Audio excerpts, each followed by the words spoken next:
ಪದಗಳು ಮತ್ತು ಪ್ರತ್ಯಯಗಳು ಪದವೊಂದರ ಅಂಗಗಳಾಗಿ ಎರಡು ಬೇರೆ ಬೇರೆ ಪದಗಳು ಬಂದಿರಬಹುದು. ಉದಾಹರಣೆಗಾಗಿ ಚಿಕ್ಕ ಪ್ಲಸ್ ಅಮ್ಮ ಚಿಕ್ಕಮ್ಮ, ಇಲ್ಲವೇ ಒಂದು ಪದ ಮತ್ತು ಒಂದು ಪ್ರತ್ಯಯ ಬಂದಿರಬಹುದು. ಉದಾಹರಣೆಗಾಗಿ ಎಚ್ಚರ ಪ್ಲಸ್ ಇಕೆ ಎಚ್ಚರಿಕೆ ಎಂಬುದನ್ನು ಮೇಲೆಯೂ ನೋಡಿರುವೆವು.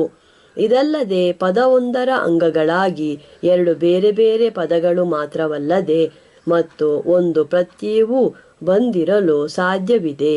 ಉದಾಹರಣೆಗಾಗಿ ಹಣೆ ಪ್ಲಸ್ ಕಣ್ಣು ಪ್ಲಸ್ ಹಣೆಗಣ್ಣು. ಆದರೆ ಎರಡಕ್ಕಿಂತ ಜಾಸ್ತಿ ಪದಗಳು ಇಲ್ಲವೇ ಎರಡು ಅಥವಾ ಜಾಸ್ತಿ ಪ್ರತ್ಯಯಗಳು ಪದವೊಂದರ ಅಂಗಗಳಾಗಿ ಬರುವುದು ಕನ್ನಡದ ಮಟ್ಟಿಗೆ ಸ್ವಲ್ಪ ಅಪರೂಪ ಎಂದೇ ಹೇಳಬಹುದು. ನಮ್ಮೆದುರಿರುವ ಒಂದು ಪದದಲ್ಲಿ ಎರಡು ಬೇರೆ ಬೇರೆ ಪದಗಳು ಸೇರಿವೆಯೇ ಅಥವಾ ಒಂದು ಪದ ಮತ್ತು ಒಂದು ಪ್ರತ್ಯಯ ಸೇರಿವೆಯೇ ಎಂಬುದನ್ನು ನಿರ್ಧರಿಸಬೇಕಿದ್ದಲ್ಲಿ ಪದ ಮತ್ತು ಪ್ರತ್ಯಯಗಳ ನಡುವಿರುವ ವ್ಯತ್ಯಾಸವೇನೆಂಬುದನ್ನು ಸರಿಯಾಗಿ ತಿಳಿದುಕೊಳ್ಳುವುದು ಅವಶ್ಯ.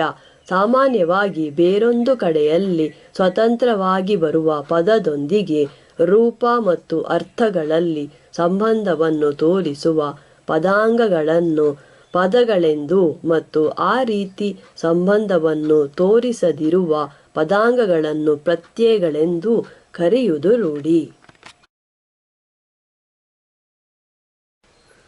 ಉದಾಹರಣೆಗಾಗಿ ಕಾಲ್ಮಣೆ ಎಂಬ ಪದದ ಮೊದಲನೆಯ ಅಂಗವಾದ ಕಾಲ್ ಎಂಬುದು ಬೇರೆ ಕಡೆಗಳಲ್ಲಿ ಸ್ವತಂತ್ರವಾಗಿ ಬರುವ ಕಾಲು ಎಂಬ ಪದಕ್ಕೆ ಸಂಬಂಧಿಸಿದೆ ಮತ್ತು ಎರಡನೆಯ ಅಂಗವಾದ ಮಣೆ ಎಂಬುದು ಅದೇ ರೂಪದಲ್ಲಿ ನಾಮಪದವಾಗಿ ಬೇರೆ ಕಡೆಗಳಲ್ಲಿ ಬಳಕೆಯಾಗುತ್ತದೆ.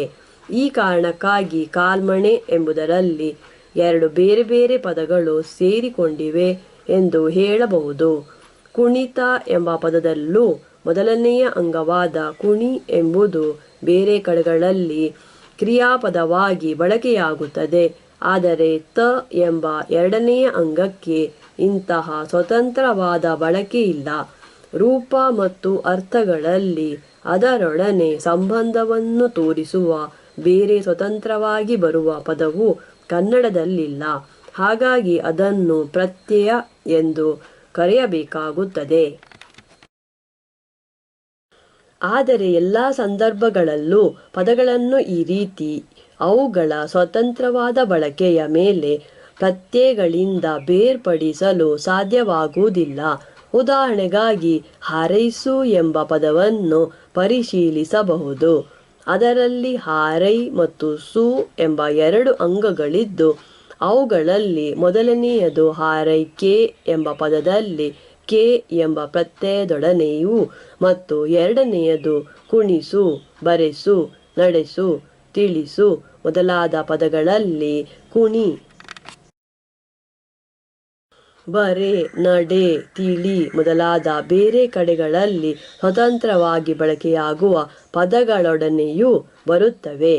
ಇವುಗಳಲ್ಲಿ ಎರಡನೆಯದಾದ ಸು ಎಂಬುದನ್ನು ಒಂದು ಪ್ರತ್ಯಯ ಎಂದು ಕರೆಯುವಲ್ಲಿ ಯಾವ ಸಮಸ್ಯೆಯೂ ಇಲ್ಲ.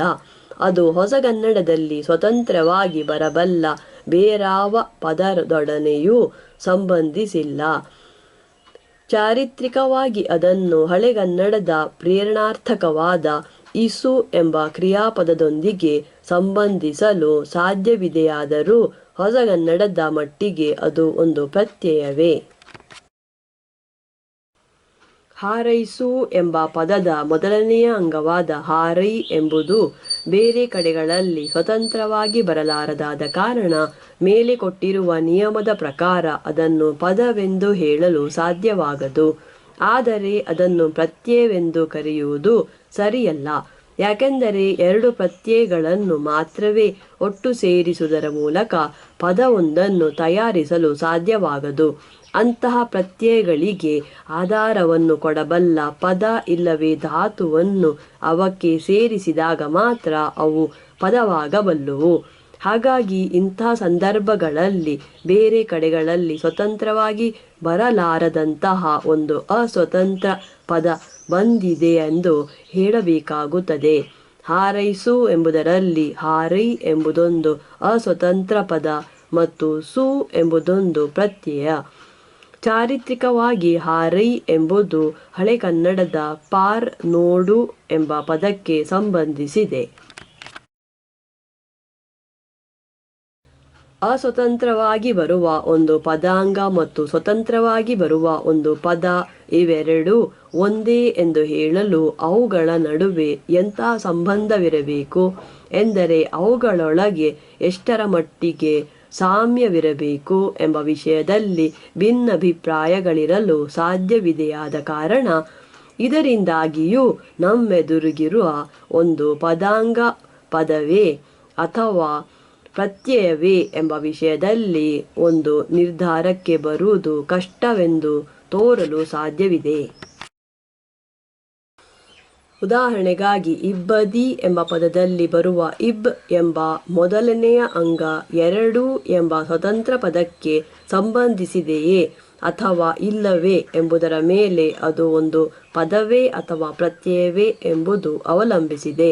ಆದರೆ ಇಬ್ಬರು ಎಂಬ ಪದದಲ್ಲೂ ಇದೇ ಇಬ್ ಎಂಬ ಪದಾಂಗ ಬಂದಿದೆಯಾದ ಕಾರಣ ಮತ್ತು ಅದರೊಂದಿಗೆ ಇಲ್ಲಿ ಬ ಎಂಬ ಮನುಷ್ಯರನ್ನು ಸೂಚಿಸುವ ಪ್ರತ್ಯಯ ಮತ್ತು ರು ಎಂಬ ಬಹುವಚನದ ಪ್ರತ್ಯಯ ಇವೆರಡು ಪ್ರತ್ಯಯಗಳು ಮಾತ್ರವೇ ಬಂದಿವೆಯಾದ ಕಾರಣ ಈ ಇಬ್ಬರು ಎಂಬ ಪದದಲ್ಲಿ ಮೊದಲನೆಯ ಅಂಗವಾಗಿ ಬಂದಿರುವ ಇಬ್ ಎಂಬುದನ್ನು ಒಂದು ಪದವೆಂದು ಕರೆಯದಿದ್ದಲ್ಲಿ ಮೂರು ಪ್ರತ್ಯಯಗಳ ಸೇರಿಕೆಯಿಂದ ಮಾತ್ರವೇ ಪದವೊಂದು ತಯಾರಾಗಿದೆ ಎಂದು ಹೇಳಬೇಕಾದೀತು. ಹಾಗಾಗಿ ಇಬ್ಬದಿ ಮತ್ತು ಇಬ್ಬರು ಇವೆರಡರಲ್ಲೂ ಬರುವ ಇಬ್ ಎಂಬುದು ಒಂದು ಪದವಲ್ಲದೆ ಪ್ರತ್ಯಯವಲ್ಲ ಎಂಬ ನಿರ್ಧಾರಕ್ಕೆ ಬರಬೇಕಾಗುತ್ತದೆ. ಈ ರೀತಿಯಾಗಿ ಪದ ಮತ್ತು ಪ್ರತ್ಯಯಗಳ ನಡುವಿನ ವ್ಯತ್ಯಾಸವನ್ನು ಎರಡು ಬೇರೆ ಬೇರೆ ಗುಣಧರ್ಮಗಳ ಆಧಾರದ ಮೇಲೆ ನಿರ್ಧರಿಸಬೇಕಾಗುತ್ತದೆ. ಬೇರೆ ಕಡೆಗಳಲ್ಲಿ ಸ್ವತಂತ್ರವಾಗಿ ಬರಬಲ್ಲುದು ಎಂಬುದು ಒಂದು ಗುಣಧರ್ಮವಾದರೆ ಪದವೊಂದರ ಅಂಗವಾಗಿ ಮಾತ್ರವೇ ಬರಬಲ್ಲುದಾದರೂ ಬೇರೆ ಅಂಗಗಳಿಗೆ ಎಂದರೆ ಪ್ರತ್ಯಯಗಳಿಗೆ ಆಧಾರವಾಗಬಲ್ಲುದು ಎಂದರೆ ಪದದ ಮುಖ್ಯ ಅರ್ಥವನ್ನು ಕೊಡಬಲ್ಲುದು ಎಂಬುದು ಇನ್ನೊಂದು ಗುಣಧರ್ಮ. ಈ ಎರಡು ಗುಣಧರ್ಮಗಳನ್ನು ತೋರಿಸದಿರುವ ಪದಾಂಗಗಳು ಪ್ರತ್ಯಯಗಳು ಎಂದು ಹೇಳಬಹುದು. ಮೇಲೆ ಸೂಚಿಸಿದಂತೆ ಚಾರಿತ್ರಿಕವಾಗಿ ಪ್ರತ್ಯಯಗಳು ಪದಗಳಿಂದ ಬೆಳೆಯಬಲ್ಲುವು. ಬೇರೆ ಪದಗಳ ಅಂಗಗಳಾಗಿ ಬರುವ ಪದಗಳು ಸಾಮಾನ್ಯವಾಗಿ ತಮ್ಮ ಚುಟುಕಾಗಿರುವ ರೂಪಗಳಲ್ಲಿ ಪ್ರಯುಕ್ತವಾಗುವಾದ ಕಾರಣ ಕೆಲವೊಮ್ಮೆ ಅವುಗಳ ಸ್ವತಂತ್ರ ರೂಪಗಳು ಅಳಿದು ಹೋಗಿ ಇಂತಹ ಚುಟುಕಾಗಿರುವ ರೂಪಗಳು ಮಾತ್ರವೇ ಭಾಷೆಯಲ್ಲಿ ಉಳಿದುಕೊಂಡು ಪ್ರತ್ಯಯಗಳೆನಿಸಬಲ್ಲುವು.